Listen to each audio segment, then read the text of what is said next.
Ортодогу жемкорлор, сүткорлор 30 сомдон чыгып аткан жер семирткичти биздин дыйкандарыбызга 47 сомдон алып келип сатып атат. Мен айттым, не кыласыңар 150 000 доллар менен айыл өкмөт апарып коюп, не кереги бар деп. Кичинекей бизнес алып иштебейсиңерби өзүңөр үчүн? Силерге тамекинин аянтын көбөйтүп берели деп атабыз. Силер дыйкандарга жардам бергиле деп атабыз. Мына сигарет менен тамекини ич бири-бириге мындай баасы связь эмес да. Эгер бизде ушул сигарет акциз канча арзан болсо, тамеки ушунча кымбаттасаң болот. Ортодо иштеп аткандар дагы ар кандай маселе кылып жибериши мүмкүн да. Фирма менен элдин ортосундагылар өзүнүн пайдасы үчүн кичине ойнойт. Ошон үчүн түздөн түз эл менен иштешкенге аракет кылган. 134 сом 85 тиынын сатып алыппыз. Бул деген 90 канча 98% биринчи сатып алыппыз да. 135 сомдон булар алат. Сиздердики калбайт тамекиңиздер, жерде калбайт. Кимге кереги бар эле ошол буудайдын деп. 52 сомдон алып келип атат. Бирөөнүн чөнтөгүнө акча кетти ал жерде. Бирөөлөр ортодо пайдасын көрдү. Урматтуу мекендештер, сиз Москвада иштеп, кирди чыкты кызматына муктаж болсоңуз, биздин кызматтан пайдаланыңыз. Биздин компания эң акыркы үлгүдөгү унаалар менен камсыздалган. Салондо акысыз Wi-Fi бар, жана документтер жагынан жардам беребиз. Бизде көп жылдык тажрыйбасы бар айдоочулар иштейт. Байланыш үчүн номерлерибиз +7 926 725 38 85 +7 999 997 46 76. Агайын туугандар, урматтуу Данияр Турагазиевич,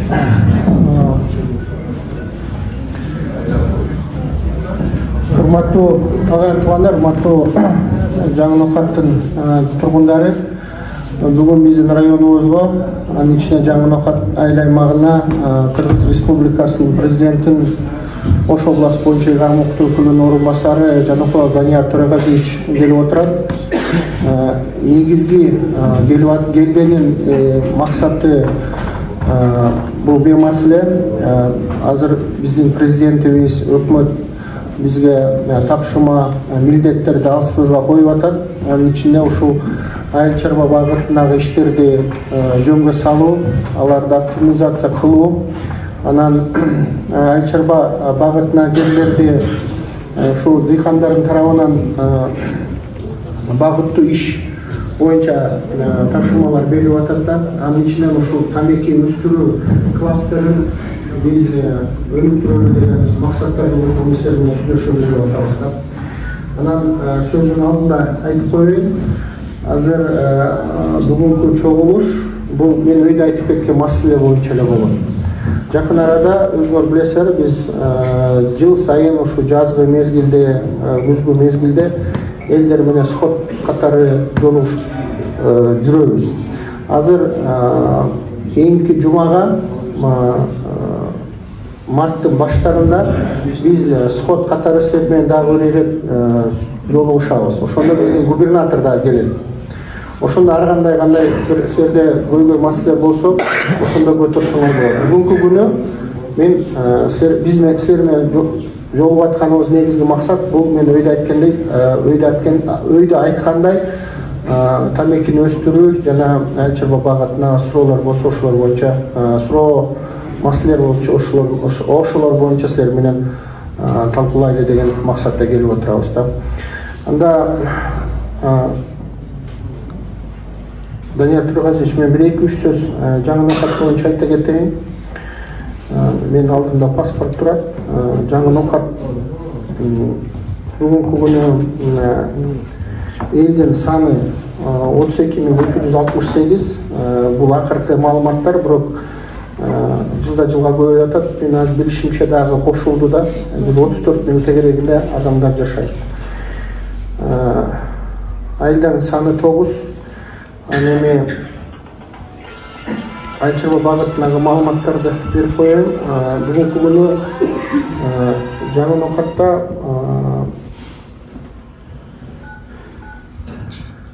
Ноокатта негизинен айыл чарба багытына иштер колго алынганда, эми мына район боюнча 299 гектарды биз тамекиге былтыр өстүргөнгө багыт алдык. Анан быйыл план койгонбуз район боюнча бир 450 гектарга тегерегинде жетели депчи. Бирок азыр ошол боюнча сөз сүйлөшөбүз. Жаңы Ноокатта жалпысынан 27 миңден ашык гектар жер аянты бар. Анын ичинде айыл чарба багытына жерлер 3786, сулуу айыл жери 1655. Турайт атамбы? Турайт атамбы. Анан эми Жаңы Ноокатта өйдө айткан маселени колго алса болот да. Ошондуктан биз бүгүн силер менен чогуу Ноокат районунун запад зонасында, батыш зонасында, ушу Жаңы Ноокатта, Белде, Токжарда, Төлөс айыл өкмөттөрүнүн 12 дел айыл өкмөттөрүндө ушу тамеки өстүрүү кластерин өздөштүрсөк болот. Анда сөздү сизге берели. Анда сөздү Кыргыз Республикасынын президентинин Ош областы боюнча Игар Муктөкүлүнүн орун басары Жаныкулов Данияр Тургазиевичке берилет. Ассаламу алейкум. Урматтуу агайын туугандар, жакшысыздарбы? Тынчсыздарбы? Тынччылыкпы, ден соолук жакшыбы? Аманчылыкпы? Эң негизгиси ушул. Жаратканыбыз баардыгыбызды бөөдө кырсыгынан жанагындай жамандык саат сабырынан сактасын. Мына бүгүнкүдөй мүмкүнчүлүк берип, бастырып келип, сүйлөтүп, уктуруп, мына ушундай жолугушууга мүмкүнчүлүк берип аткан Аллага чексиз шүгүрлөр болсун. Себеби ушул эле учурда миллиондогон жердештерибиз, замандаштарыбыз бассам деп баса албай, сүйлөсөм деп сүйлөй албай, уксам деп уга албай, көрсөм деп көрө албай жаткандар миллиондоп саналат. Ага караганда Алла Таала бизге мүмкүнчүлүк бериптир, мына басып келип, сүйлөшүп, жүз көрүшүп, кол алышып, амандашып, учурашып атабыз. Буга Аллага чексиз шүгүрлөрдү, чексиз мактоолорду айтабыз. Анан эми жашоону мына баардыгыңыздар көрүп атасыздар, кандай 30 жылдын ичинде ушул акыркы эгемендүүлүк алгандан бери Кыргыз мамлекетинде кандай өзгөрүүлөр болду, кандай иштер болду, аны баардыгыңыздар башыңыздардан өткөрүп, жол териңиздер менен сездиңиздер, билесиздер. Мына акыркы убактарда кандай өзгөрүүлөр болуп атат, кандай жылыштар болуп атат, аны дагы өз көзүңүздөр менен көрүп атасыздар, баа берип атасыздар. Кудайга шүгүр, бизде баардыгы бар. Мүмкүнчүлүк бар, ден соолугубуз бар, тынччылык бар. Өсүп өнүш үчүн мээнет гана кылышыбыз керек. Табан акы маңдай тер менен эмгек кылышыбыз керек, мээнет кылышыбыз керек. Көчөдө саясатты сүйлөп, Эшматтын кызы антип калыптыр, Ташматтын баласы ментип калыптыр деп бири-бирибизди сынабай, чукубай, туура эмес жака кетпей, көчөгө чыгып, митингдин кыйкырбай, ар кимибиз өзүбүздүн бешенеге жазган тагдырыбыз менен түз жүрө турган болсок, Кудай буйруса бизде баардыгы жакшы болот. Мына 2 сааттап свет өчүп калды эле, баягы электр энергиянын кыйынчылыгын баардыгыңыздар билесиздер. Графикын 2 сааттап свет өчкөндө кандай гана кыйкырыктар чыкты. Мына өчүрүп атат, антип атат, ментип атат, суу өзүбүздө турса, электр энергияны өзүбүз өндүрүп атсак деп. Мына Түркиядагы мына бир боордошторубуздагы акыркы окуяларды көрдүңүздөр. 6 күндөп ошол жанагы урандынын алдында жатып, Алла ажал бербесе, 6 күндө аман эсен чыгып атышат. 6 күн урандынын алдында жатып, мына өзүңүздөр угуп атасыздар, жана кичинекей кыздын айтып аткан, аны эч ким окуткан жок, үйрөткөн жок. Бир периште келип менин жанымда тамак берип карап турду деп атат. 6 күн бир периште менин жаныма кеткен жок дейт. Анан сырттан ошо сиздердин үнүңүздөр угулганда, ана периште кетип калды, мен көрбөй калдым деп атат. Мынакей Алланын бардыгы, Алланын касиети, Алланын керемети деген ушул. Биз 2 саатка свет өтсө кыйналып, кыйкырып, туура эмес, өчүп калды, антип атат, ментип атат, үшүп атабыз дейбиз. Кудай сактасын, Кудай сактасын. Колду жүрөккө коюп, Кудайга шүгүр келтирсек, бизде бардыгы бар туугандар. Эң негизгиси тынчтык бар. Тынчтык болбосун, согуш болбосун, уруш болбосун, талаш болбосун. Ден соолук болсо, калганынын бардыгын эми Алланын бешенеге жазган тагдыры, бешенеге жазган ушул бешенеси менен, тамак маңдай тер менен ар кимибиз өзүбүзгө Алла Таала тарабынан берилген ырыскыбызды терип жейбиз.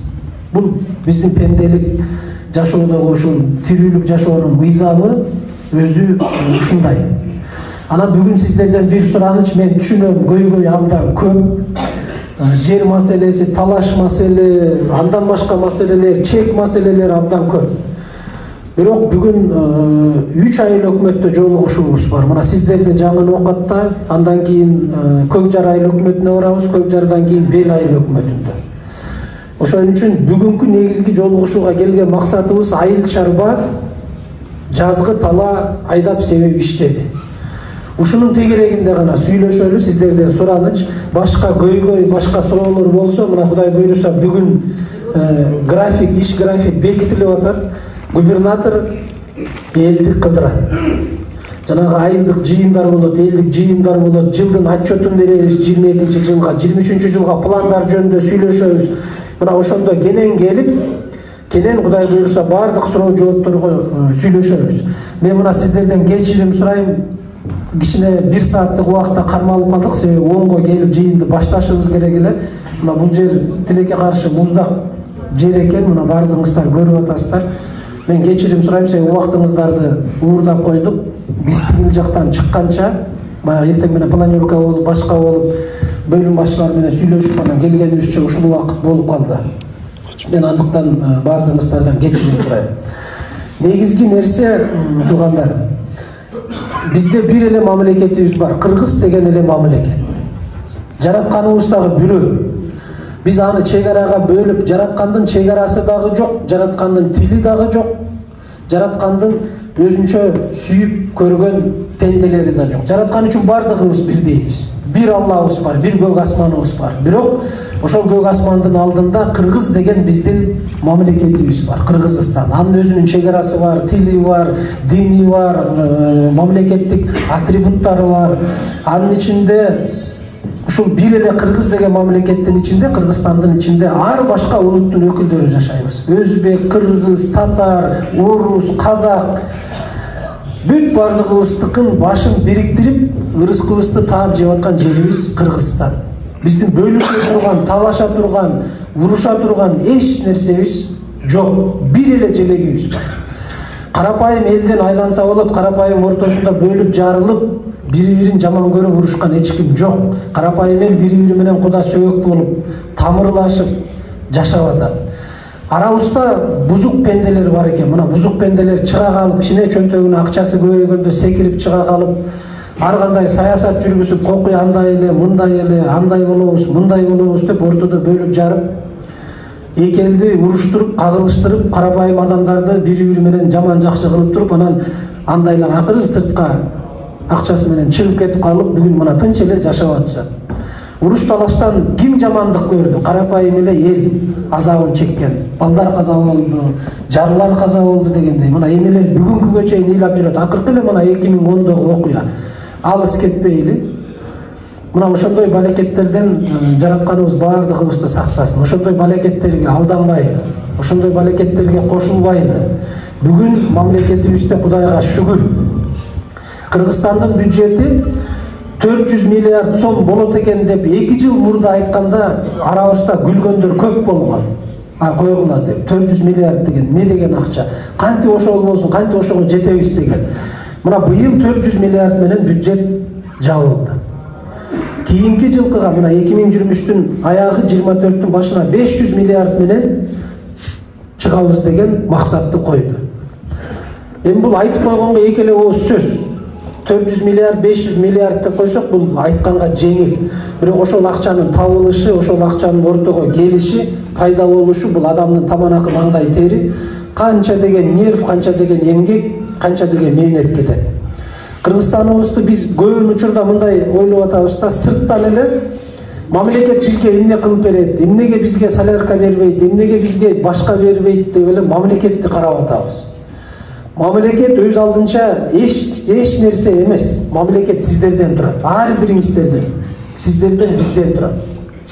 Ар бирибиз кичинеден мээнет кылып, эмгек кылып, таманакы маңдай терди төгүп, саясатты сыртка таштап, өз ишибиз менен алек боло турган болсок, ар бириңиздердин таманакы маңдай териңиздерден анан барып мамлекет куралат.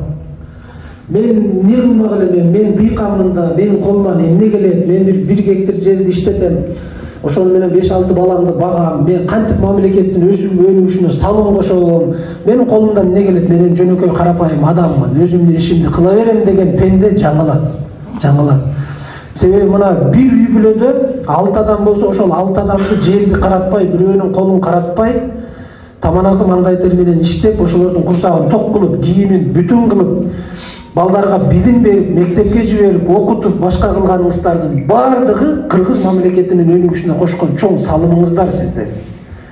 Үйдөн 2 бала болсо дагы ошо 2 баланы коомго зыяны тийбей турган, пайдасы тие турган адам кылып тарбиялап, акылдуу, ыймандуу, эстүү, мээнеткеч, жакшы бир жаран кылып, инсан кылып чыгарып тарбиялап берсеңиздер, ошол дагы Кыргызстандын өнүгүшүнө сиздердин кошкон өтө чоң салымыңыздар.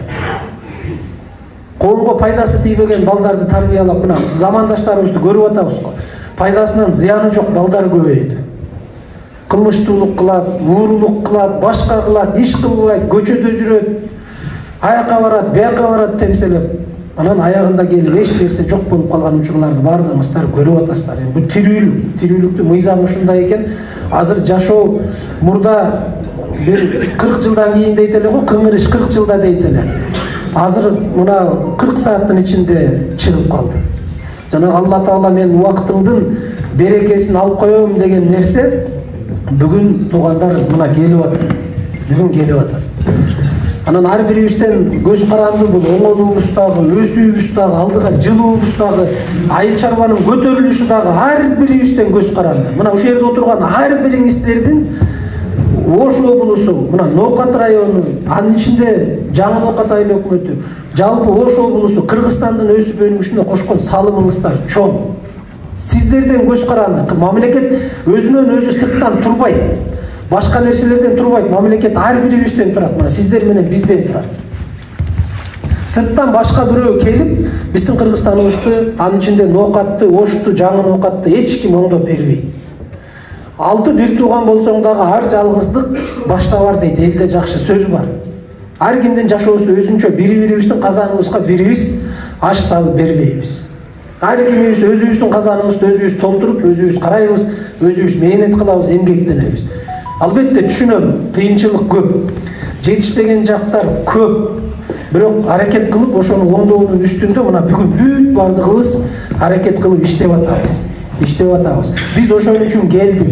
Мына президентибиз жоопкерчиликти моюнга илип, ошол жерге, ошол элге барып, таманакы маңдай териңерди төгүп, коррупцияны жоюп, иштеп бересиңер деген тапшырманы моюнга илди. Биз ошол тапшырманы моюнга алдык, келдик, мына иштеп атабыз.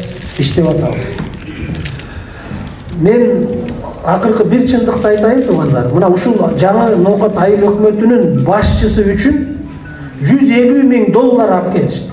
$150,000 сунушташты. Ушуну ала койгула, ушул жерге биздин кишини кой бере койгула. Элестетиңиздер. Мен айттым, эмне кыласыңар $150,000 менен айыл өкмөт апарып коюп, не кереги бар деп. Кичинекей бизнес алып иштебейсиңерби өзүңөрчү?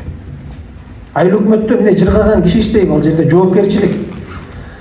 Күнүнө айыл өкмөт азыр биздерде универсалда бүт бардыгын жазат. Айыл өкмөт мугалим, айыл өкмөт маданият кызматкери, айыл өкмөт көмүр ташыйт, айыл өкмөт башкасын кылат. Бүт бардык көйгөй айыл өкмөттүн мойнунда. Эмне кыласыз ал жерге барып деп. Анан айтат бирөөлөр, Данияр Төрөгөзович дейт, кызыксыз дейт. Ал жерлер трансформация болуп келип атат дейт. Мына 71 гектар жер келип атат. Ошол жерде дейт 10 участок сатса сизге берген $150,000 дейт. Ал чыгарып алат дейт. Силерге 150 берсе ал 1,5 миллион ал жерден чыгармайын кетпейт. Ошон үчүн анын баа чыгып атат. Демек, ошол жердеги баа чыгып атса, бул жерге спрос бар дейт. Ошон үчүн баа чыгып атат. Анан болбоду, кечирип койгула, андай кылбайбыз.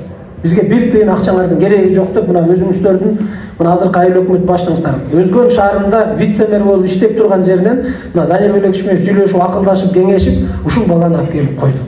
Бир тыйын мына акчасын алсак, мына куттуу жерде отурабыз, айыл өкмөт кылып шайлап, ушул жерге бир тыйын акчасын алып, бир жерден чайын ичсек, айтсак. Мына алдыңыздарга алып келип бердик. Иште дедик. Эң негизги максат, эң негизги тапшырма ушул болду. Мына Акболуш деген жигит ак болуш ошол жерге элди уят кылбай, бир элдин көйгөйүн чечип жакшылап иштеп берини. Бир элди көтөр ошол жерде. Эртең ушулар келгенде, ушу үшүнчүктөр келгенде жаңы оокат желип кетти эле, таланып кетти эле, тонолуп кетти эле, ичилип кетти эле деген жаман сөзгө калбайын, ошодон Кудай сактасын деп, мына баарын иштеп бер деп келип иштеп атат. Биздин деле аракетибиз ошол туугандар. 5 маал Кудайдан сурап атабыз. Жараткан уят кыла көрбө. Шерменде кыла көрбө. Ушу эл караган жүзүбүздү жер карата көрбө. Куру дүйнөнүн, куру байлыктын, куру акчанын кулу кыла көрбө деп атабыз. Иштейли. Ушунча келдик, Кыргызстаныбызды башка эч ким сырттан келип оңдоп бербейт туугандар. Биз оңойбуз. Мына сиздер менен биз. Эгер сиздер жок болсоңуздар, анда бийликтин кимге кереги бар? Биз кимге бийлик кылабыз? Эгер эл жок болсо, мамлекет жок болсо, жер жок болсо, бардыгыбыз эле жеп ичип, өзүбүздүн чөнтөктү кампайтып, курсагыбызды тойгузуп, менин баламдын курсагы бүтүн, кийими бүтүн, курсагы ток, калганыңды мага айтса топон суу каптап кетсин деген түшүнүктөн кетели деген максат менен келдик. Канчалык ишке ашырабыз, мындай ой тилегибизди бул эми жараткандын колунда. Жараткан кандай буйрук кылса, ошондой ишке ашырабыз. Анан азыр эми мына сиздерден негизги уга турган сөзүбүз ушул айыл чарба багытындагы жазгы айдап себеп иштейт. Мына сууктагы экен бул жер. 1 сааттын ичинде Кудай буйруса жыйынтыктап бүтөйлү. Макул десеңиздер, макулсуздарбы? Эгерде ошондой мына айыл чарба багытындагы көйгөйлөр болсо айтасыздар. Biz быйылкы жылды мына кошуна Өзбекстанга бардык, Андижан областын кыдырып келдик, бүт дыйкандары менен барып, дыйкандарды апардык. Мына сиздердин айыл чарба департаментинин башчысын алып бардык, дыйкан фермерлерди апардык. Анан көргөздүк ошол жердеги иштеп аткандарды. Эл өзү менен өзү. Саясатындагы эч ким кызыкпайт, башкасына да эч ким кызыкпайт. Чегара боюнча сөз болуп атты, анан мен акырын мына бутум менен жүргөнгө байланыштуу эл алдыга кетип калат, анан мен артында калып калдым. Анан атайын эл менен жолугуп сурадым акырын карапайым адамдардан. Туугандар, мына чегара маселеси деп ызы чуу болуп атабыз. Силерден көп жер бизге берип койду деп атат. Араңарда кандай сөз десек мага кереги жок дейт аны. Мага кереги жок дейт. Аны чече турган адамдар бар, ошол жоопкерчиликти алган адамдар бар, ошолор чече берсин дейт. Мына менин саясатым деп огородун көрсөтүп атат. 5 соту жеринен 3 түшүм алат экен. Тимеле тыным жок. Мен дейт көчөгө чыгып саясат айтып кошунам менен ушакташканга убактым жок дейт. Ушунун үстүндө иштеп атам. Бул кыздарымды багышым керек, жашоомду тикелеп, бутуна турмушушум керек деп ошол мээнетти кылып атам деп атат. Жакшы сөз бар, ынтымак бар жерде ырыс бар. Жараткандагы мындай ынтымак бар жерге ырысыңды берем дейт экен. Ынтымагың жок жерден ырысты алып коет экен, берекени алып коет экен. Бүгүн аны бүт бардыгыбыз жашообузда көрүп атабыз. Мына Сирия деген мамлекет эмне болду? Мына Ливия деген мамлекет эмне болду? Бардыгыңыздар билесиздер. Иштебеген жумушу жок адамга $800 пособие бере турган Ливия, тузу бекер, бензини бекер, башкасы бекер. Пенделер көтөрө албай койду. Жок, андай эмес, биз мындай кылабыз деп чыкты эле. Мына бүгүн Ливия кайка кетти. Жарым эли качып отуруп деңизде чөгүп өлдү. Жарымы качып бүгүнкү күнгө чейин качкын болуп жүрөт. Тиги жерде согуш токтобойт. Бардыгы баягы мамлекет талкаланган жок. Эми бүгүн бармактарын тиштеп, чыканактарын тиштеп отурушат. Кадафи деген жакшы киши турбайбы? Биз туура эмес кылган экенбиз деп, ырыскыбызды бекер көтөрө албай койгон экенбиз деп, мына бүгүн арман кылып отурушат. Жок болуп кетиш бир паста туугандар. Урушуп талашып отуруп эле жок болуп кетебиз. Бири-бирибизди көрө албай отуруп эле жок болобуз.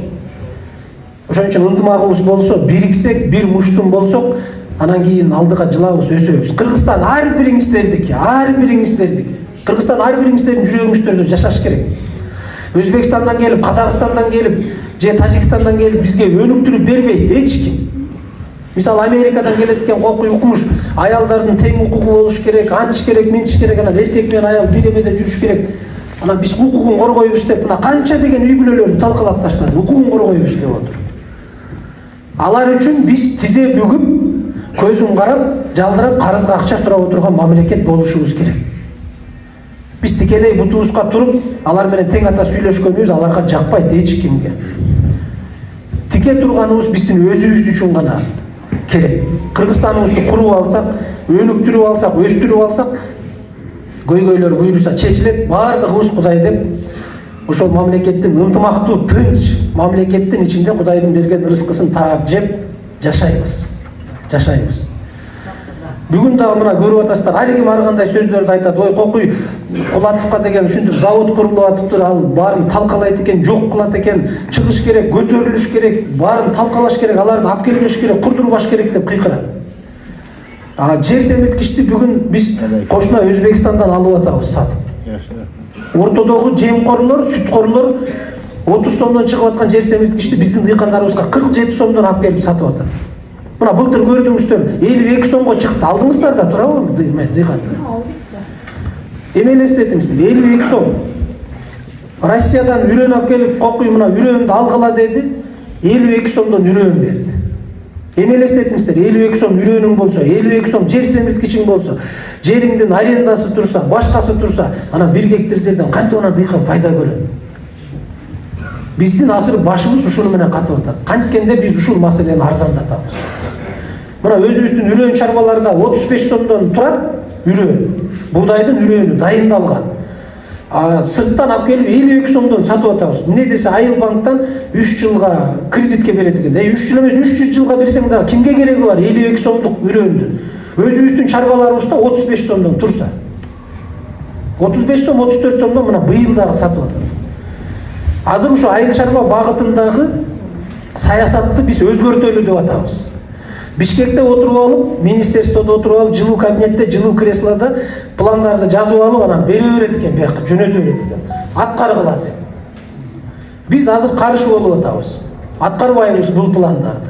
Себеби бул планыңар туура эмес. Айыл чарба министрлиги деген эртең менен саат 8-де жумушка келип, жылуу кабинетте отуруп, анан кечки 5-те эшигин жаап кетип кала турган кызмат эмес деп атабыз. Келиңиздер, бизге жерге келгиле. Зам министрлер бөлүнүп алып, жерге келип, жаз келдиби, биз менен болгула. Эрте жаздан баштап дыйкандар менен жерде бололу. Суусун сурайлы, башкасын сурайлы, ушу жерден чечели көйгөйлөрдү. Анан биз беребиз. Мындай ушундай болуп атат. Биздин облустун элинин жеринин өзүнүн шарты бар мисалы. Ноокатка биз эмден өстүрөбүз. Мына эгин деп эле бере берет экен. Күздүк эгинди эккиле деп элечи. Күздүк эгин эккиле. Мына күздүк эгинди эктик эле 1 гектар жерден болгону 3 тонна буудай алат экенбиз. 1 гектардан 3 тонна буудай. 22 сом, 23 сомдон сатат экенбиз туугандар. Сатсак, ашып кетсе бир 60 000 сом акча болот экен. 60 000 сомдун 30 000 сому чыгымга кетет экен. Соляркаң бар, иштеген жумушуң бар, башкасы бар, суусу бар. Анан бир 20 000 сом чөнтөккө пайда келет экен. 1 гектар жерден. Бизге болбой эле кыйнап эле мына жылына ошо буудайдын эмесин аянтын көбөйтөсүңөр көбөйтүп. Биз быйыл макул болбодук.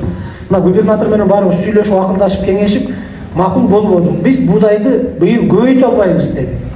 Бизге өзүбүздүн элдин жеринин шартына карап айыл чарба саясатын жүргүзө тургандай мүмкүнчүлүк бергиле деди. Анан мына пахтанын аянтын, тамекинин аянтын быйылкы жылкыга Кудай буйруса көбөйтөлү деп атабыз. Элге пайда алып келе турган жерге өтөлү. Мына тамекини көрүңүздөр 135 сомдон. 135 сомдон, 110 сомдон 135 сомго чейин баа. 1 гектар жерди эгер иштете турган болсо 3 тоннанын тегерегинде тамеки болот экен. Орточо алганда. Андан дагы көп чыгат. Бүгүнкү баа менен 135 менен сатсак эгерде 405 000 сом пайда. Где-то орточо энинде 30 000 сом чыгымга кетет экен. Мейли 50 000 сом кетсин, жумушчу күчү башкасы менен 350 000 сом жок дегенде дыйкандын чөнтөгүндө кала турган акча. Жок дегенде. Биз ушуну айтып атабыз Айыл чарба министрлигине бардыгына. Бизге ушундай шарт бергиле, биз ушундай кылалы. Тамеки жакшы өскөн жерде биз тамеки өстүрөлү. Пахта жакшы өскөн райондо пахта өстүрөлү. Жер жемиш жакшы өскөн райондо жер жемиш өстүрөлү деп атабыз. Мына клубника сиздердин Ноокат районунан башталып. Балдар эктеле 1 тоннадан 1 гектар жерден 30 тонна клубника алат экен. Баасын көрүңүздөр бүгүнкү күндө канчадан болот. Биз ошол балдарга да айтып атабыз, туугандар келгиле, элди үйрөтөлү. Центрларды ачкыла, биз атайын жер берели деп атабыз. Силерге жер берели, окутуу борборлорун ачкыла, дыйкандарды окуталы. 10-ондон чогултуп алып окуталы. Bir айыл өкмөткө клубниканы окуталы, bir айыл өкмөткө башканы окуталы. Ушинтип жанагы bir продукт, bir азык, bir айыл, bir азык деген программа бар, билесиздер. Өзбекстанда биз барып көрүп келдик, Андижанда. Бул катуу өнүгүп атат экен ошол программа. Биз дагы Кудай буйруса ошону киргизели деп атабыз райондорго. Мисалы бир айылына барсак, жалаң жүзүм эгет экен. Жалаң жүзүм, көчө укмуш эми. Мына жүзүмдү көрүп көзүң күйөт. Жүзүмгө ким алам десе, ошол жерге фурасын алып келип коюп коет экен, ошол айылдын соода министри бар экен, ошол баарын сатат экен. Башка жака кетпейт фура, ошол айылдан келет, ошол айылдан толтурат, кетип калат. А бизде кичинекей кылып, ар кимибиз ар кайсы жерге эгип алып, анан жыйынтыгында эч нерсе сыртка экспорт кыла албай отурабыз. Өзүбүздүн саткан нерсени өзүбүзгө кайра иштетүү жок, жанагындай сырыё түрүндө эле берип коюп атабыз. Сырыё түрүндө беребиз, аныбыз арзан кетет. Мына пахтаны алалы, туугандар, пахта заводдору, азыр биздеги иштеткен пахта заводдору булар волокно чыгарат экен. Пахтаны иштетип, волокно чыгарат, майын сыгып алат, чигитин алат, анан пахтанын өзүн, волокносун биз сыртка сатат экенбиз. Иран менен Турция алат экен, эки мамлекет бүгүнкү күндө. Россия алып жүргөн, Россия бүгүн жана Украина согушу менен кичине ортодо үзгүлтүктөр болуп, Иран менен Турцияга кетет экен. Иран менен Турция дүйнөлүк баа кандай болсо, ошого карап бааны түшүрүп кое берет экен. Мына мындан 1 жыл мурда ошол 1 тонна волокнону, мисалы пахтанын волокносун сата турган болсок, бир $3200 тегерегинде сатып жүргөн пахта заводдорубуз. Анан ошондо баа кадимкидей 105 сомго, 110 сом, 115 сомго чейин көтөрүлгөн пахтанын 1 килограммы. Мына былтыр өткөргөндө. Кайра келди дагы быйылкы жылда $2100 алып калды. $2100-2000. Ошого карата пахтанын баасы жана 75 сомго быйыл түшүп кеткени ошол болуп атат. А Ошто сонун фабрика болгон да, мына апалар билгесиздер да сиздер. 3000 киши иштеген, килейген завод болгон. А бүгүн каякта ошол заводдор? Бүт бардыгын Кытайга майдалап отуруп, килограммын 1 сомдон темиринин баарын саттык. Жабдыктарынын бардыгын саттык. Бирөөлөр жалпы элдин ичинен бир 2-3 чөнтөгүнө салды, акчасын жыргады. Карапайым эл отуруп калды. Мына быйыл сметасын түзүп атабыз. Кара Суу районуна ошол волокнону кайра иштетүүчү, жибек иштетүүчү завод куралы деп. 38 миллион евро экен заводдун курулушу. Биз азыр долбоорун иштеп чыгып, өкмөткө сунуштадык. Биз өзүбүз жаныбыздан акча чыгаралы. Где-то 6 миллион евро болот экен. Ишкерлер айтып атат, 6 миллион евро менен биз зданиясын куралы дейт ба, имаратты. Калганын сиздер өкмөттөн жабдыктарды алганга жардам бериңиздер деп. Мына вице-премьер Бакыт Эргешев Төрөбаев дагы аракет кылды. Акылбек Үсөнбековичке чейин, мына Садыр Нуркожоевичке чейин баарына жеткирип, эми Кудай буйруса мына акча чечилет деп турабыз. Баягы убагында сатып жүргөн 1 сомдуктарды бүгүн 38 миллион еврого кайра курушубуз керек. Эгерде биз ошол волокно заводду курбасак, өзүбүзгө пряжный фабриканы курбасак, предельный фабриканы, анда пахтанын баасы өнбөйт, көтөрүлбөйт. Себеби биз тыштан көз карандыбыз. Өзүбүз жип кылып иштетип, кайра ошо жиптен кийим тигип, анан экспортко чыгарбасак, биз сырыё түрүндө берип койгондо андан эч убакта пайда көрбөйт экенбиз. Жөнөкөй эле картошканы алалы. Картошкабызды мына өстүрүп эле берип атабыз. Ошол эле өзүбүздүн картошкабызды 1 килограмм картошканы 25 сомго алса, 1 килограмм картошкадан жанагындай 4 пакет, 5 пакет чипс чыгат экен. Кайра ошону кургатып эле майга салып чыгарып туруп, өзүбүзгө 1 пакет чипсти 60 сомдон, 70 сомдон сатып атат туган. Балдарыңыздар алып берип атасыздарбы? Мына биздин мээнетибиздин жок болгон жери ушу ортодо болуп атат. Ошон үчүн мына айыл чарба багытындагы кайра иштетүү ишканаларын куралы деп аракет кылып атабыз. Ана сиздерге негизги келгенибиз мына тамеки. Тамеки 110 сомдон 135 сомго чейин мына былтыр болду 22-жылда. Быйыл дагы 110-135 сомдон кармап атат бааны. Мына ошол фирманын өкүлү бул киши. Биз азыр Өзгөн районуна, Ноокат районуна, анан Кара Суу районунун айрым айыл өкмөттөрүнө тамекинин аянтын көбөйтөлү деп сунуш кылып атабыз. 1 гектар жерден жок дегенде бир 400 000 сом жанагындай пайда аласыңар. 50 000 чыгымга кетсе 350 000 жок дегенде чөнтөгүңөрдө калат деп атабыз. Бул кишилер азыртан дыйкандар менен келишим түзүп атат. Эгерде ким айдайм десе, менин мына 1 гектар жерим бар, же 50 соту жерим бар десе, ошол жерге келишим түзүп, фирма менен түздөн түз келишим түзөсүздөр. Азыртан эле сиздерге уругун берет, пленкасын берет, анан жер себирткичтерди берет. акчасын берет, таап берет ошону. Анан сиздер ошону өстүргөндөн кийин күзүндө кайра 135 сомдон тамекиңиздерди сатып алат.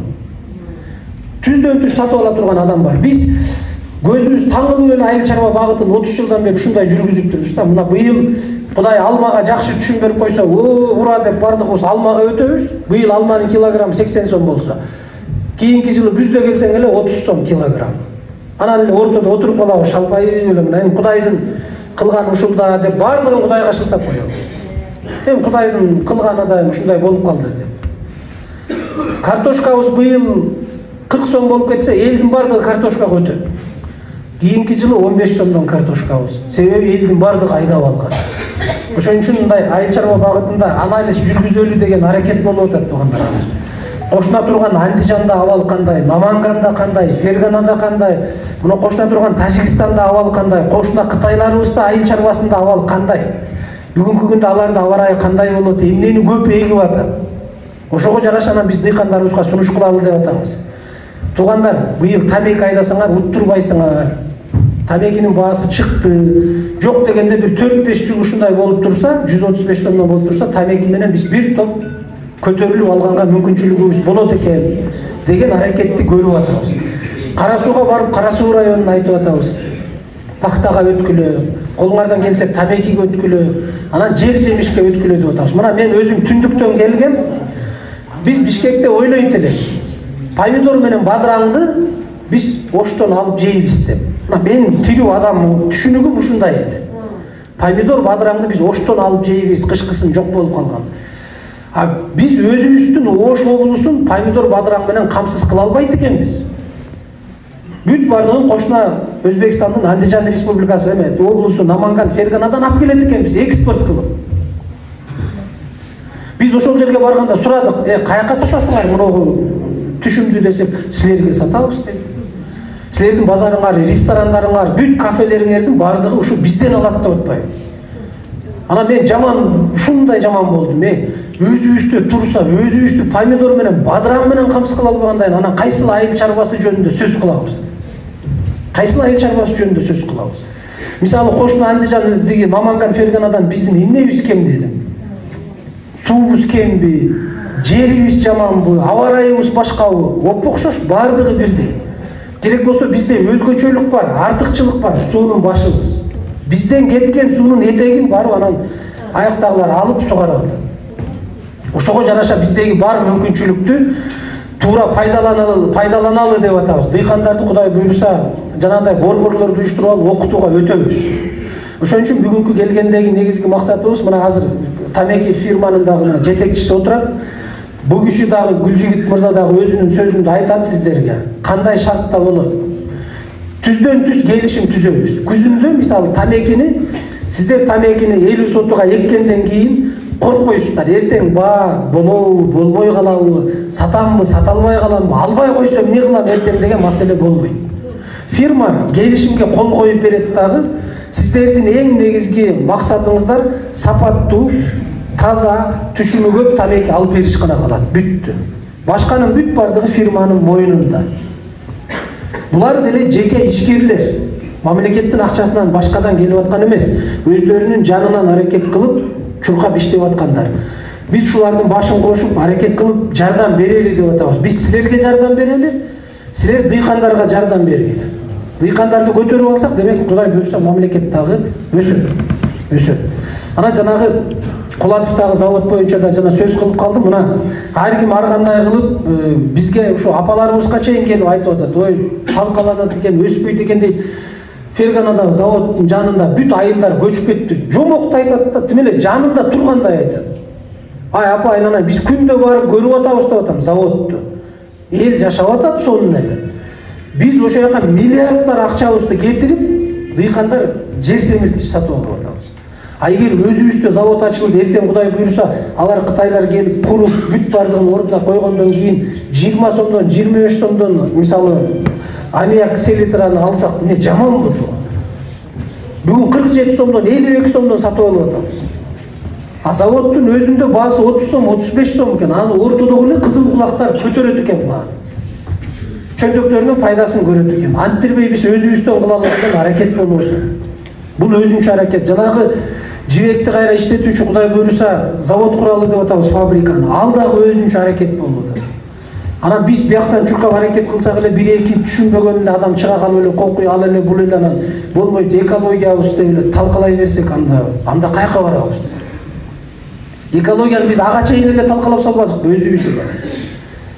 Мына бардыгыңыздар дыйкансыздар билесиздер, кандай тиги дарыларды беребиз, туурабы? Бүгүнкү күндө бир жакшыраак түшүм алыш үчүн 5 жолу химикат берип атабыз да. Жалбырагына өзүнчө, сөңгөгүнө өзүнчө, топуракка өзүнчө, бир жанагындай чөптөр чыгып кетпесин, отоо чөптөр өзүнчө берип атабыз. Ага чейин эле экологияны талкалап атпайбыз. Жөнөкөй эле нерсе, мына ар бириңиздерде азыр айылдардагы шаардай болуп калды. Үйдө ысык суу даараткана үйдүн ичинде. Бүт тартып алып үйгө киргизип атабыз. Дааратканаларда септиктерди көрүңүздөр, мына ар бир экинчи үйдө бүгүн септик бар. 2 метр ашып кетсе 4 метр казып туруп, анан кой берип атабыз суунун бардыгы. Бул сөзтө уят жок, мына бок сийдик аралаш ошол жерге түшүп атат. Ал кайка кетип атат? Жер менен кайра жерге кетип атпайбы? Анан нар жактан туруп эле кайра жерден таза суу алып атабыз. Насос менен чыгарып, таза суу ичип атабыз. Аны айткан эч ким жок. Жерди өзүбүз эле талкаладык да мисалы. Анан болбой эле завод курулса талкаланат экен, фабрика курулса талкаланат экен, болбойт дей берсек, анда биз только жер тытып эле жер менен эле жашай беришибиз керек. Андай болбош керек туугандар. Кыргызстаныбыз өсүш керек, өнүгүш керек, заводдор курулуш керек, фабрикалар курулуш керек. Эгер ошо завод фабрикалардан бүт талкаланып кете турган болсо, Кытайдын Үрүмчү шаары мына жакшы билесиздер да бардыгыңыздар. Үрүмчү талкаланып кетет эле го. Эртең менен туруп көчөгө чыксаңыз 30 метр жер көрүнбөйт, түтүн, булут бүт бардыгы, туман. Жашап эле жатпайбы? Ошон үчүн ар нерсеге жанагындай туура эмес иштерге бардыгыңыздарды чакырам, ишенбеңиздер. Ишенбеңиздер, көчөгө чыкпайлы, митинг кылабыз, кокуй антебиз, минтебиз, ал болду, бул болду, жол жабабыз, тигинтип отуруп эле биз өзүбүздү артка тартып, өзүбүздү жок кылып атабыз. Биз жолду жаба берсек, митингке чыга берсек, башка бирөө эч убакта келип Кыргызстаныбызды оңдоп бербейт. Анда Кыргызстанды жок кылабыз, талкалайбыз. Өсөбүз десек, өнөбүз десек, ар бириңиздердин жардамыңыздар керек туугандар. Ар бириңиздердин. Биз ар бириңиздерден көз карандыбыз. Ар бир үйдөн, ар бир адамдан, ошо үй бүлө мүчөсүнөн көз карандыбыз. Себеби ар бириңиздер таманакы маңдайтар менен жакшы балдарды тарбиялап, жакшы жолго салып, жерди иштетип, жерден пайда алып, бутуңуздарга туруп байып, Кудай буйруса, кийин бүтүн болуп, курсак ток болуп, жакшы жашасаңыздар, биз сүйүнөбүз. Биз сүйүнөбүз. Демек биз жакшы иш кылып атат экенбиз, мээнет кылып атат экенбиз деп сүйүнүч бизде болот. Анан Кудайга жагабыз, Кудай буйруса. Жок, ушул эл тытынып атат, иштеп атат, саясат кылган жок, көчөгө чыккан жок, бар нерсесине колду жүрөккө коюп топук кылып атат, ушулар шүгүр кылып атат. Кой мен ушуларга дагы берейин деп берет. Анан эле жок эле жок, талкалаш керек, жок кылыш керек деп эле чыга берсек, анда жаратканда карап отуруп буларга деле кереги жок экен деп жанагы Ливиядагы, Сириядагыдай ырыс-кылышты алып коет, бүттү. Урушуп кетиш бир паста эле. Кошуна менен кошуна урушуп кетет, башка болот. Ошо менен анан улуттан улутка өтөт, жаңжал чыгат. Анан кырылышып жатып калабыз, баягы карапайым эл. Бирок анын азабын кайра эле айланып келип карапайым эл тартабыз. Ошон үчүн мына сиздерден чоң сураныч, өтүнүч, мына азыр фирманын өкүлү дагы өзүнүн сөзүндө кандай жолдор менен экен айтат, канча сомдон берилет, кандай болот. Анан араңыздарда ушул маселе боюнча суроолор болсо кайрылыңыздар, башка жеке суроолор, жанагындай чек маселеси, башкалар болсо Кудай буйруса аны губернатор менен келген жыйында толук сүйлөшөбүз. Күнүнө кабыл алып атабыз. Күнүнө. Мына барыңыздар бизге. Биз жумуштабыз. Эртең менен мен 8:30 жумушка келип калам. Ошо менен кечинде 9-10 кетип атам. Күнүнө 30-тан 40-тан киши кабыл алып атабыз, колдон келгенин чечип атабыз. Колдон келбей калганда жардам бере албай өкүнүп калып атабыз. Жеке көйгөйлөр болсо, башкалар болсо, ишке барыңыздар, сүйлөшөбүз. Азыр бул жерде ушу бүгүнкү күндөгү мына маселе бир жыл эле аягыбыз чейин тамекини алып, азыр doğru айткандай мына жылы уже биздин контракт бланкаларыбыз даяр, пленкабыз да даяр. Эгер кааласаңыздар, биз контракт түзүүгө даярбыз сиздер менен. Ар бир айылда биздин өкүлдөрүбүз бар. Сиздер уже билсеңиздер керек өзүңүздөр дагы мына жаңы окат менен 2015-тен бери тыгыз иштеп келип атабыз. Пленканын 1 метрине 45 сомдон беребиз. Былтыркы алган пленкабыз турат азыр ушул именно жаңы окатта турат. Азыр эми базарда кымбатыраак болуш керек. Азыр менимче где-то 50-60 сом болсо керек. Контракт түзгөндөн кийин парникти көрүп, эгер ким парник кылса, ошого жер семиш менен камсыз кылабыз. Ошо контрактта Данияр Тургазович дагы айтып кетти. Бул контракттын негизги милдетибиз биздики эртең сиздердин колуңуздарда тамеки калбайт. Толук сатып алабыз ошол тамекини. Быйылкы жылы биз мына жагын оокатта мен ценаны көрдүм, бааны. Биринчи сорт 135, экинчи сорт 125 эле, ушундайбы? Мен средний ценаны карасам, жагын оокаттын тамекисин биз 134 сом 85 тиңден сатып алыппыз. Бул деген 98% биринчи сорт калыппыз да. Эми тамек саткандар өзүңүздөр дагы эле билсеңиздер керек, основной биринчи сорт калды. Бул жака биз да сөз бердик, ушул баа бул баадан кем болбойт. Акыркы цена ушул да, мына 23-жылкы урожайга. Эгер колубуздан келсе, көтөрүшкө аракет кылабыз. Көтөрүшкө аракет кылабыз, бирок сиздерден да сураныч. Мына биз контракт түзүп, мына биз ошибка кылбай атабыз. Сиздерден дагы бир аз качествону караш керек. Мына влажность, мына мындуулук барбы? Ушу бизде средний мындуулук биз текшерип атабыз, эмнеден чыгып атат? 20дан жогору чыгып атат. Өзү ГОСТо Ярматовке билесиз, 17% болуш керек. Ушул 2% ничего. Дейсиздер, бирок ушу 2% бизди өтө кыйнайт. Ошону көңүл бурсаңыздар. Анан сорттуулукка. Ошондой болсо биз да көтөрүшкө аракет кылабыз. Сиздерден алып бул жакта заводдо бир 50дей кызыл тамекиңиздер кайра чачып, кайра сорттоп, ушуларга расход кетет. Эгер сорттор жакшы болсо, конечно, көтөрүшкө аракет кылабыз. Ушул биз сиздерге ушу контракт түзсөңүздөр, ушу гарантия ошол. Биз колуңуздарда канча тамек болсо ошону сатып алабыз. Олтур, рахмат. Телефонум дагы бир жолу өзүн айтып коеюн, биз кабызда бар 0772 41 63 01. Бул жерде бар биздин 10 чакты представителибиз бар жагын оокатта. Жакшы билишет, ар бир үйлөргө кирип уже агитация баштаганбыз. Контракт бланкалар даяр, пленкалар да даяр. Кааласаңыздар бүгүндөн баштап, кааласаңыздар эртеңден баштап контракт түзүштү баштайбыз. Рахмат, чоң рахмат. Жанагы ортодо иштеп аткандар дагы ар кандай маселе кылып жибериши мүмкүн да. Фирма менен элдин ортосундагылар өзүнүн пайдасы үчүн кичине ойнойт. Ошон үчүн түздөн түз эл менен иштешкенге аракет кылыңыздар. Дыйкандын ар бири менен, мына Кудай буйруса, биз жаз алды менен келебиз. Эл менен ар бир жерде жолугабыз. Өтүктөрдү кийип алып, сиздер менен чогуу талааларга чыгабыз. Сууңар кандай болуп атат? Жер семирткичиңер кандай болуп атат? Кайсыны? Жер. Тамак кийген жер жок. Солма төө бойлардан, манадан жер берсе болот уш тамак кийгенлерге. Жер боюнча мына жана өкмөттө 309 токтом чыгып, жана чарбаларга жерлерди алып койбодубу? Баягы ФПСтин жеринен 50% чарбаларга бергиледи. Анан ошонун негизинде мына айыл чарба департаментине 50% айыл өкмөттөрүнүн жерлери өттү.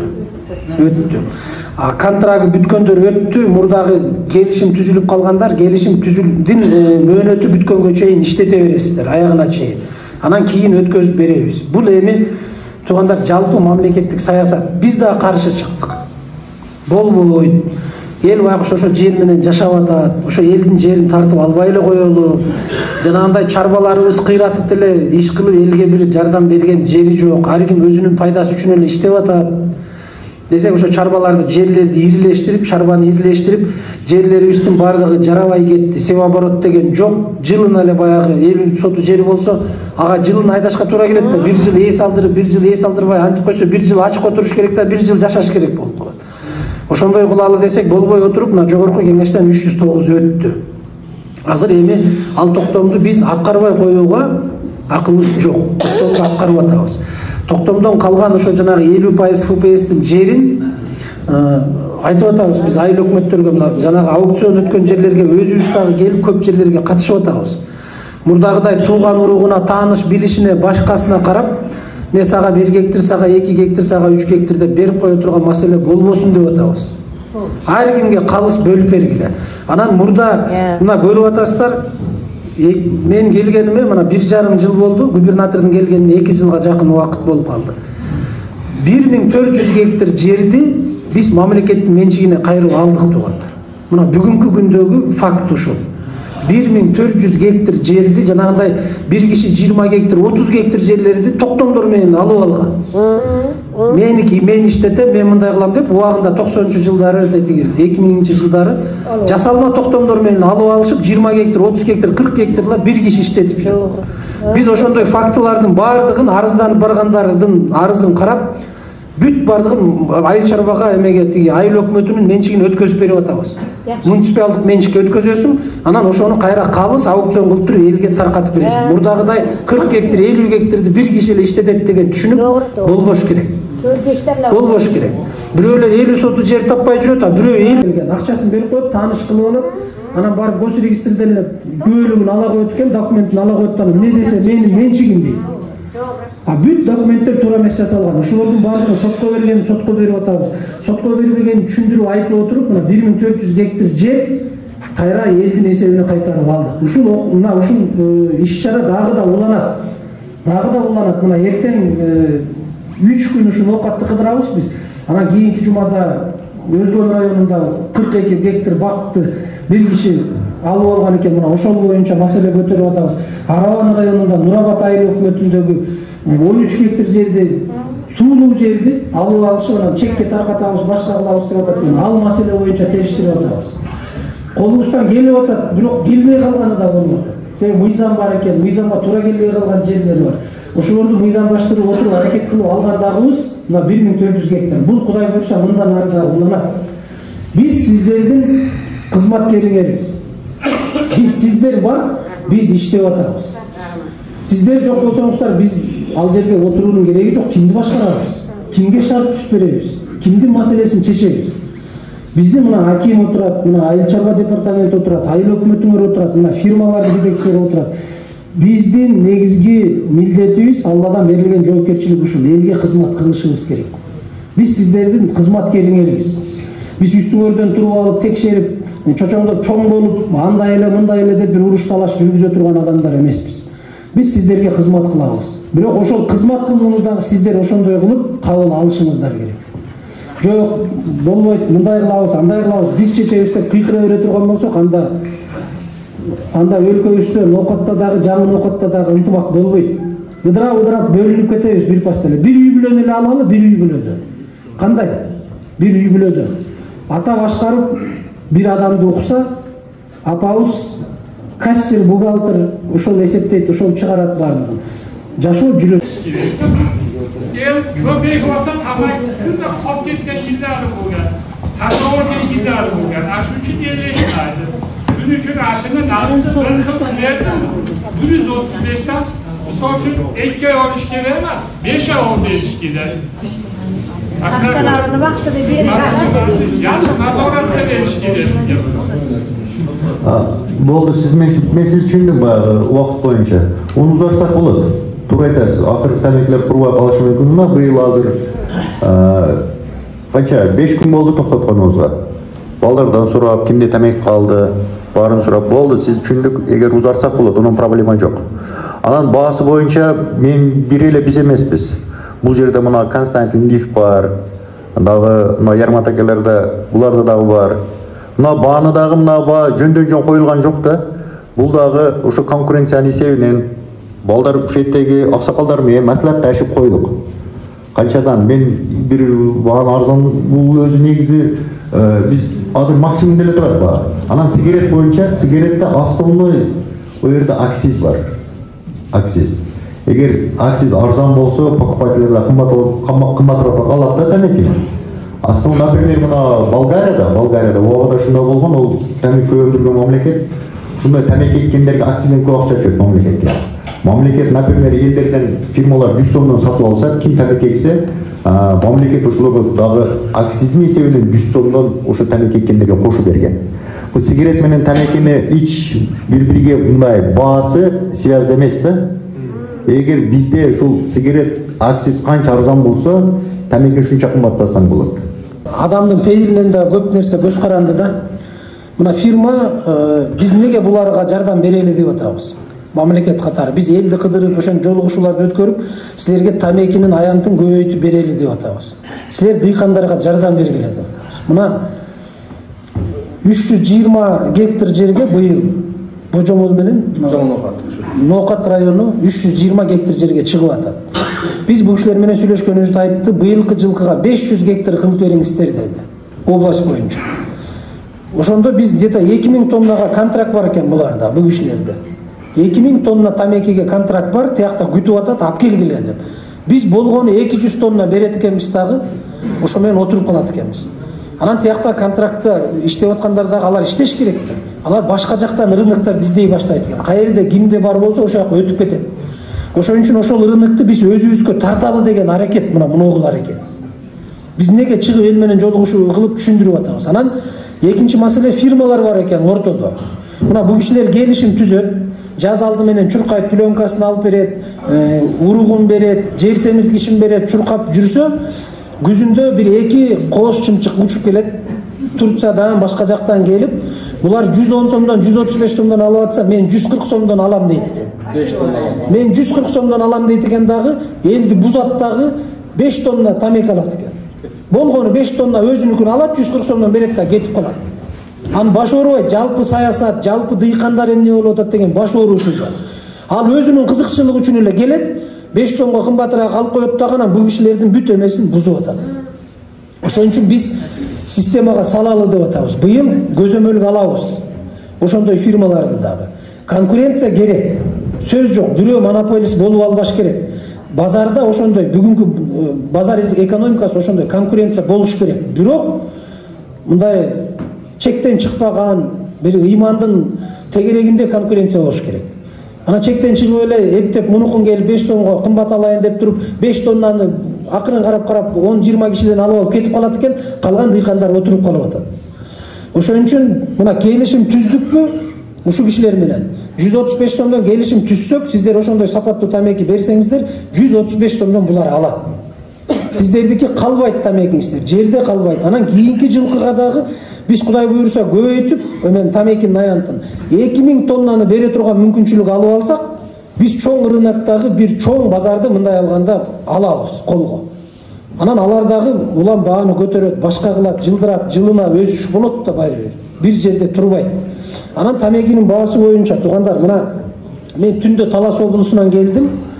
Түндө фасоль, мына фасоль, кадимки эле фасолюбуз Таласта 110 сомдон турат. Алабыз деп. Дыйкандар шапкаларын көккө ыргытып атат. Алды 120-125 сомго чыгыптыр. Мына биз бала кезде фасоль айдайт элек 100 сомдон болот эле баасы. 100 сомго чыкканда сүйүнгөнбүз, сонун укмуш деп. 60-70 сомдон сатат элек да. Бүгүн 100 сом. Картошкабыздын баасы мына Чоңалайда жакшы билесиздер, бизде картошканын мекени 35 сомдон сатып атат. Мына өзүңүздөрдүн эле Ноокаттын алмасы. Дыйкандар мал базарларга барсак, мал базарынын алдында турат дыйкан. Канча сомдон сатасыз десек, 30 сомдон дейт. 30 сом, 35 сом. Болбосо 20-25 сомдон кетип атат. А Бишкек шаарына барып көрүңүздөр базарды. Алма канча десеңиздер 80 сомдон кем алма жок. Ал таманакы маңдай тер төкпөйт. Ысыкта, суукта жүрбөйт. Акчасын берип эле 25-30 сомдон алып коет экен дагы, аны 80 сомдон сатат. Биз азыр башка облустардын губернаторлору менен да Кудай буйруса сүйлөшөлү деп атабыз. Мына губернатор менен да ушуну макулдашып атабыз. Мисалы чүйдө алма сата турган болсок, биз дыйкандарыбызга базар алып берели деп атабыз. Ошо чүйдө базардан бир место бергиле, Ош облусунун азык-түлүк продуктусу деп туруп бир мындай бурч ачалы.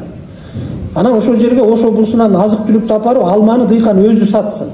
Неге ортодо бирөө 20 сомдон алып алып, 80 сомдон сатып 60 сом пайда көрүш керек? Андан көрө 50 сомдон сатсын дыйкан апарып. Жол киресин башкасын актаса, дыйканга да жакшы, сатып алган элге дагы жакшы, карапайым элге. Ошондой кылып бири-бирибизге базарларыбызды Кудай буйруса мындай айлантып, бири-бирибиздин базарларга кирели деп атабыз. Аларга биз орун берсек бияктан, бизге алар орун берсе, бизде жокту алар алып келет, аларда жокту биз алып барабыз. Анан ошондон бири-бирибизге айлантып, кичине дыйкандарга, элге, карапайым элге бир жардам болсо деп атабыз. Баасы боюнча ушундай туугандар. Бүгүнкү күндө сыйкырчы таягым болсо ишенесиздерби? Сыйкырчы таягым болсо мен 500 сомдон кылып койгум келет тамекиңиздердин баасын. Бирок андай эмес. Кичинеден көтөрөлүп шүгүр кылып, быйыл 135 болсо жакшы берсек, кийинки жылы может 140 болот. Көтөргөнгө аракет кылабыз ал боюнча.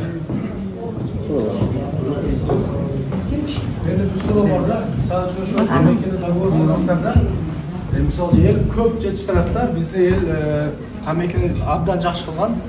Анан сортко келгенде сортунан пас алып коет да. Эми мисалы үчүн бизде эл сортуну али сапсары болуш керек. Анан бир сорт алабыз. Мындай болуп калыпты. Анан өзүңүздөрдө технологдор бар да. Мисалы үчүн кайсы убагында үзүш керек. Бизде мисалы үчүн убакыт болгондо эми үзүш мүмкүн артып. Мына убакытта үзүш керек. Мына кургаш керек. Мынанча влажностьта кургаш керек. Мынанча ветер болуш керек. Мынанча күн түшпөш керек. Анан мындай болуп кургайт деген анан видеолорду каратып элге группалар көп. Ошондо технологдор көрсөтүп бериш керек да. Анан сизге сапаттуу тамакилер жеткирбейт тамакини. Анан мисалы үчүн тамакинин түрү эм көп да азыр. Кымбат түрлөрү эм бар. Мисалы үчүн ошондойлордон жеткирсе, ошондойлордон алып, ошондой уруктарды берсе болобу элге?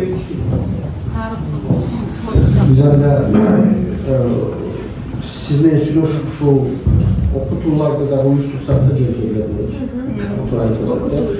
биз ушу айыл өкмөтү менен биргелешип окутууларды уюштурабыз. Алдына ушул учурда колго алабыз. Өлөм бул маселе эмес. Ар бир убакыт боюнча бир деле адис эмес, бул Канада менен сүйлөшүп окутууну уюштурабыз. Эмес калабыз. Дыйкандар ата кечирсиң, дыйкандар мындай болуп атат. Ар бир дыйкан билимдүү эмес, жогорку билимдүү эмес. Анан элдин баары эле тамекичи эмес. Туура айтасыз. Билгени бар, билбегени бар. Ошон үчүн жана окутуу борборлорун түзүп, биз дыйкандарга окуталы, үйрөтөлү деп атабыз. Мына аким колуна алат, Гүлжигит мырза дагы технологдор менен бардыгы менен келип, ар бир эгип аткан жана келишим түзүлгөн дыйкандар менен бүт окутууларды жүргүзөт. Биз көзөмөлгө алабыз графигин түзүп туруп. Кайсы жерде кандай болуп өттү. Ата айтыңыз. Сен айтып атасың, 135 сомдон ал дейди. Хоп, алдыңар. Эми азыр ноканы саратты 70-80 сомдон сотигини айдап атат. 30 сомдон акшинге болуп атат. 100 сом жетет. Endi bu Qorapayım elge tiyin kormay atatdı. Salarkanı aytı var mı? 70'ge haydap atat. Bir soti yer. Bir soti yedi. Yok şuna bile. 30 somga kişini kırıp atat. 100 som oldu. Qorapayım el 30 som dişli atat. Doğrunu koşkanım yok. Doğrunu hani Gülcigi tozu 60 somdan verdi. Bu hali koşulgan yok. Doğru mu?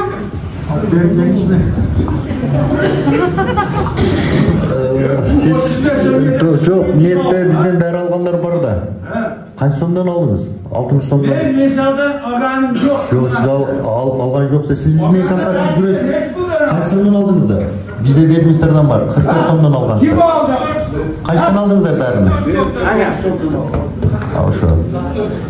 Bizde Эми ава мына 1 гектар жерге жердин даяр болушу 16 000 турат, ушундайбы? 1 гектар жер толук эккенге даяр болот. 1 гектар тамекиге 300 кг тамек даяр кетет. Ладно, сиз 50 сомдон алып, 44 сомдон алып канча сом болот? 50 сомдон алганыңыз 15 000 болот. Грубо сиздер расходуңуздар 30 000 сом тегерегинде болот. Эми азыр берде 60 сомдон даяр болгон жок. Биз ошо 47 сом убагында сүйлөшүп 44 сомдон алып келгенбиз. Ошо 44 сомдон бергенбиз. Мына пленкада азыр базарда 60 сом болуп атат, биз 45 сомдон беребиз. Онун проблема жок. Анан туура сүйлөш керек аксакал. Туура сүйлөгөн мен эткеним айтып атам. Ата мындай кылабыз. Ата түшүнсөңүз мындай кылабыз. Мына бизге эме келди республикадан 9500 литр солярка арзан баада мына сиздердин Ноокат районуна бөлүндү. Кудай буюрса азыр баасын күтүп атабыз. Баасы чечилсе канча сомдон берет? Ылдыйкы баада бүгүнкү уккан сөзүбүзгө караганда 60-61 сомдун тегерегинде деп атат. Бирок бул чечиле элек маселе. Биз азыр баасын күтүп атабыз. 9500 литр Кудай буюрса сиздерге график менен бөлүндү. Ал солярка келет. Анан жер семирткич боюнча биз ошого жанталашып атабыз. Жана ортомчуларды бардыгын бузуп, элге арзаныраак жер семирткич берели деп. Мына бүгүнкү күндө базарыңыздарда 35-37 сомдон аммиак сатылып атат.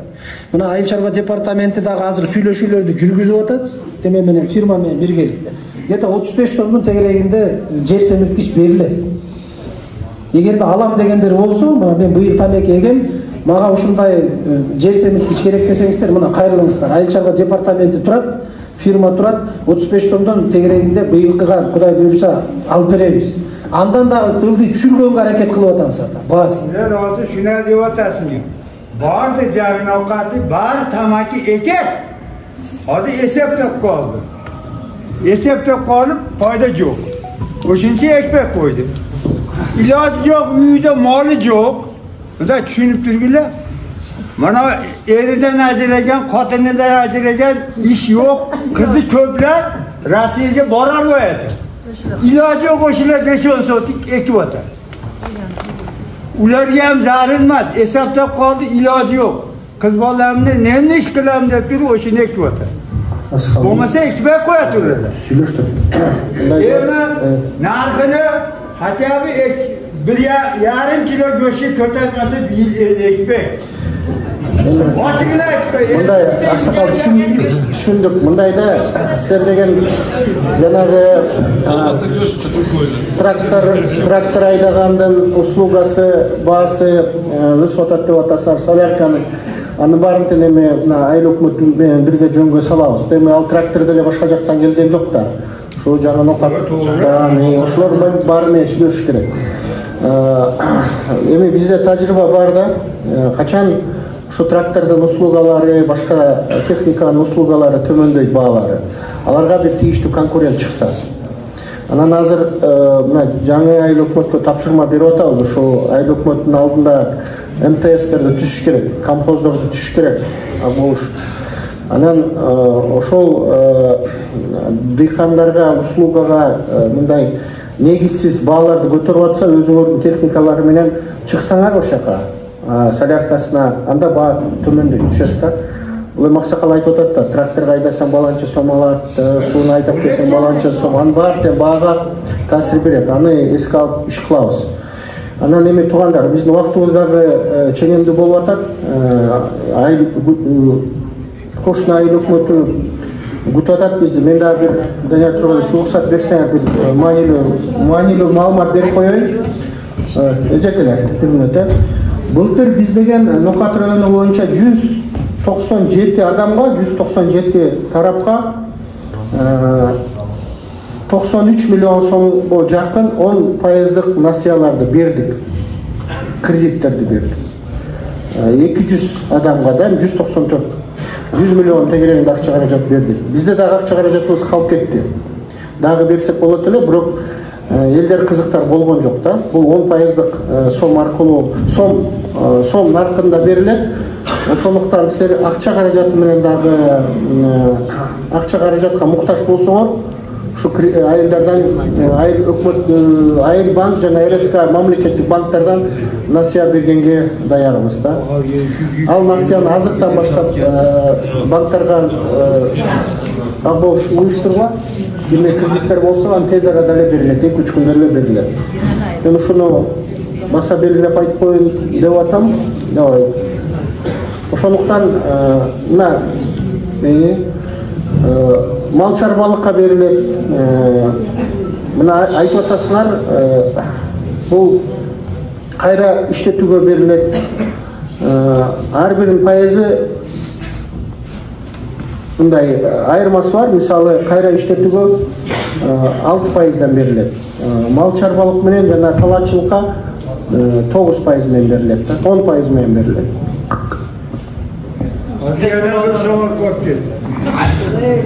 Düşmanı bugün kündende buğday tarkatken bana hakim böyle yangi okuyor. Yani bir bu Türkiye'de buğday akemezsin diye. Bağır yine küzgünü bağırda akıyorduk, köp küydü. Endi tamaki uruğu devatasına aldığından aytıp koyarız biz. Kanakı uruğu akıysa atviçet kısa akıysa. Отвечать кылмаса бизге керек. Мындай да ата. Буğday боюнча мен жана да башында айтпадымбы? 52 сомдон алып келип Россиядан үрөп таркатты. Биз бүгүнкү күнгө чейин мына кимдер турат? Айыл чарба департаменттери турат, министрлик менен урушуп атабыз. Кимге кереги бар эле ошол буğдайдын деп. 52 сомдон алып келип атат. Бирөөнүн чөнтөгүнө акча кетти ал жерде. Бирөөлөр ортодо пайдасын көрдү. Карапайым эл болсо бүгүн аны төлөш керек болуп атат. Ал боюнча азыр талаш тартыштар бар ата. Анан бизде бар. 34 сомдон 35 сомдон эгер алам десеңиз буğday, күздүк буğday, эгем, жаздык буğday эгем десеңиз 34-35 сомдон үрөн чарбалардан алып берем. Келиңиз. Мына айыл чарба департаменти турат, кайрылыңыз. Сертификаты бар. А тигил жактан адаптациядан өтпөгөн эле урукту алып келип, Россияда өскөн эле урукту алып келип бизге берип таштап дыйкандарга. Анысы чыкпай, аягына жакшы түшүм бербей кыйналды. Дыйкандар аны дагы билебиз. Ошон үчүн ошондой нерселерди болтурбагыла деп атабыз ата. Анан эми азыр бардыгыбыздын эле суроолорубуз эми түшүнүктүү, бири-бирибизге ушундай эле деңгээлде азыр берилет. Жок дей берсек ата, жок дей берсек, жоктун түбү жок болот. Кичине колду жүрөккө коюп, Алла шүгүр, ушул нерсеге да шүгүр, мына ушундай болуп атат дегенге көнөлү туугандар. Көнөлү. Бар, Кудайга шүгүр, жок эле жок дей берсек, ишенесиздерби? Мына ноокатты албайлы ошко барыңыздарчы, кечинде кафелерди, ресторандарды кыдырыңыздар, чайханаларды. Бирөөндө бош места жок, кабина жок. Машинаны коеюн десең, жер жок. 1 километрге коюп жөө басып келгенге туура келет. Демек бар элде. Элде бар, Аллага шүгүр.